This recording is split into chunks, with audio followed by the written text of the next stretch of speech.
I was just fascinated by these long-term friendships, some of which had fallen apart over the years. And I thought it was a really unique opportunity to go back and see if you can reignite the passion that they had when they were teenagers and what happens when you bring these old friends together. I always had dreams of, just not just having our show reach an audience, but he found this great clip. It's not in the movie because the camera's not on anyone, but you hear me talk with my friends and I'm like, man, someday someone should make a movie about us. And so a little prescient, and I was probably 17 at the time or 16. So in some ways, I think the movie started the moment we picked up our cameras in 1990, but certainly the documentary started in 2011 when we started shooting.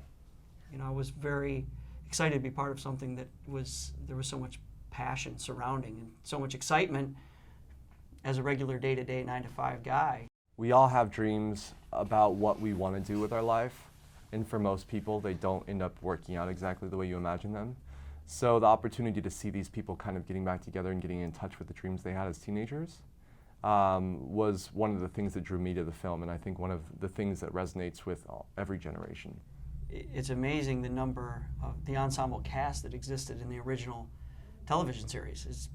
There was 20 plus, and all of those people, some weren't able to find their way into the film, are still as incredible and creative and just amazing sort of people that that I also graduated with, like Jerry. I think the coolest thing about being a filmmaker is finding those other filmmakers who you have this relationship with, where you can find this collaboration where it's almost like there's a psychic link when you're doing these things together and you're taking an idea and it's growing and expanding in ways that you would have never thought of on your own. With filmmaking, there's a lot of happy accidents. Mm-hmm. There's, like he's saying, different people bringing different things to the table and taking an idea, regardless of where it originally generated, and adding something unique to it that you never could have come up with on your own. And then also the challenges. I think by its nature, there's so many challenges. And sometimes it's those challenges that make the film have the character that it has. I mean, we were just talking the other day about that Japanese phrase. Wabi-sabi. Wabi-sabi. It's the imperfection that defines the perfection.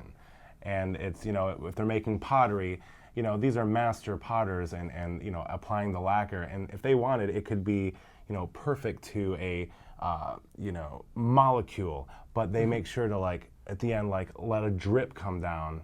And there's something about, and the same thing when they're doing, brush strokes, seeing the stroke, it's not perfect. But that defines the perfection. We're just following the idea that you had and seeing the shape that it wants to take on its own, because so often I feel like the film decides for you what kind of film it's going to be.